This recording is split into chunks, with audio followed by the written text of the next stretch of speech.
Hi అండి, అందరికీ welcome to my channel. మన ఆడవాళ్ళకు ఇంట్లో పనులు అక్షయ పాత్రలా చేస్తుంటే పుడుతూనే ఉంటాయి కదా.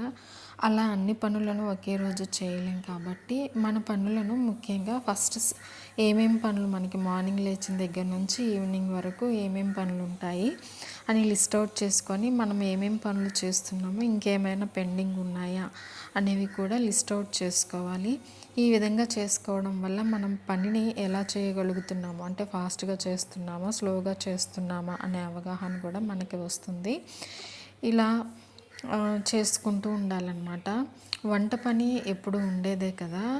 అలానే వంట పనే కాకుండా ఇల్లు బూజు దులపడం, తలుపులు కిటికీలు ఫ్యాన్లు కున్న దుమ్ము ఇవన్నీ పండుగలు వచ్చినప్పుడు మాత్రమే కాకుండా మనకి కుదిరినప్పుడల్లా వీటిని క్లీన్ చేసుకుంటూ ఉండాలి. అంటే ఈ పనులను చేసుకోవాలంటే పండగే రావాలా అండి, పండగ వచ్చినప్పుడు మాత్రమే కాకుండా ఇవి కూడా మన రోజు చేసే పనుల్లో ఇంక్లూడ్ చేసుకుంటూ మనము ఏ టైంకి అంటే ఆ పనులతో పాటు ఇది ఒక ఎక్స్ట్రా పనిగా ఈ పనిని కూడా యాడ్ చేసుకోవాలి. అంటే మనం డైలీ చేసే పనులు, ఫర్ ఎగ్జాంపుల్ మనం డైలీ చేసే పనులు ఉన్నాయి.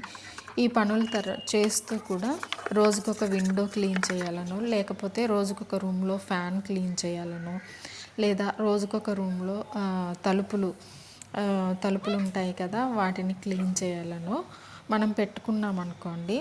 డైలీ ఈ పని రోజు అలవాటు ప్రకారం ఒక సెల్ఫ్ కానీ టీవీ యూనిట్ కానీ ఇలా రోజుకొక ఏరియాలో మనం కొంచెం కొంచెంగా క్లీన్ చేసుకుంటూ ఉంటే పండగ సమయంలో ఇంట్లో సామాన్లన్నీ బయటేసి బూజులు దులుపుకునే అవసరం అయితే మనకు ఉండదు. ఇక్కడ నేను విండోస్ని డస్టర్ యూస్ చేసి ఆ డస్ట్ అంతా పోయేలాగా క్లీన్ చేస్తున్నాను.